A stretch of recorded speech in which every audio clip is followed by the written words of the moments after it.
ആദരണീയരായ ഗുരുക്കന്മാരെ, രക്ഷകർത്താക്കളെ, കൊച്ചുമക്കളെ, ഫാദേഴ്സ് ഡേയുടെ ഭാഗമായി ഇന്നിവിടെ നടന്ന കായിക മാമാങ്കത്തിന് സാക്ഷ്യം വഹിക്കാൻ എന്നെ ക്ഷണിച്ച അധ്യാപകർക്കും PTA പ്രവർത്തകർക്കും ആദ്യം തന്നെ എന്റെ പേരിലുള്ള അഭിനന്ദനം അറിയിക്കുകയാണ്.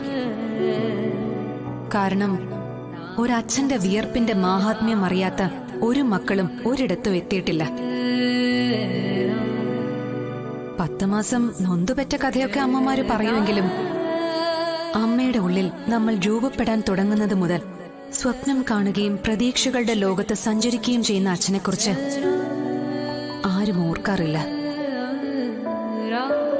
ആരോ പറഞ്ഞൊരു വാചകമുണ്ട്, അച്ഛൻ കൊണ്ട വെയിലാണ് മക്കളെ നിങ്ങൾ ഇപ്പൊ കൊള്ളുന്ന തണലെന്ന്.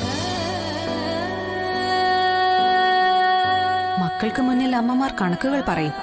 പക്ഷെ മക്കൾ പറയുന്ന കണക്കുകൾക്ക് മുന്നിൽ എഴുതി വെക്കാത്ത കണക്ക് പുസ്തകം ഒളിപ്പിച്ച് വിതുമ്പി നിൽക്കുവാനേ അച്ഛൻ എന്ന വ്യക്തിക്ക് കഴിയൂ.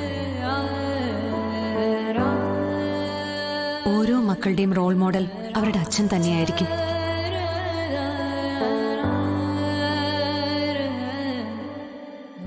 ആദ്യം നമ്മളെ പിച്ചവയ്ക്കാൻ പഠിപ്പിക്കുന്നതും സ്വപ്നം കാണുന്നത് നേടിയെടുക്കാൻ ഒരു താങ്ങായി നിന്ന് ചുമലുകൾ തരുന്നതും അച്ഛനല്ലാതെ മറ്റാരാണ്?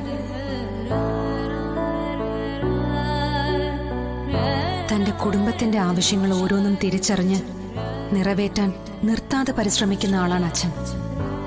സന്തോഷത്തിൽ കൂടെ ചേർന്ന് ചിരിക്കാനും സങ്കടത്തിൽ ചേർത്ത് പിടിച്ച് ആശ്വസിപ്പിക്കാനും അച്ഛനെ പോലെ മറ്റാർക്ക് കഴിയും?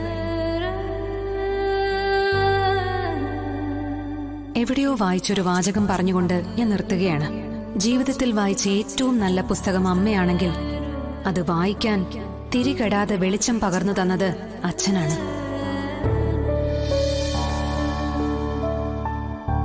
ഇനിയും ഇതുപോലുള്ള നല്ല നല്ല കാര്യങ്ങൾ ചെയ്യാൻ ഇവിടുത്തെ അധ്യാപകർക്കും PTA പ്രവർത്തകർക്കും കഴിയട്ടെ എന്ന് പറഞ്ഞുകൊണ്ട് ഞാൻ എന്റെ വാക്കുകൾ ഉപസംഹരിക്കുകയാണ്.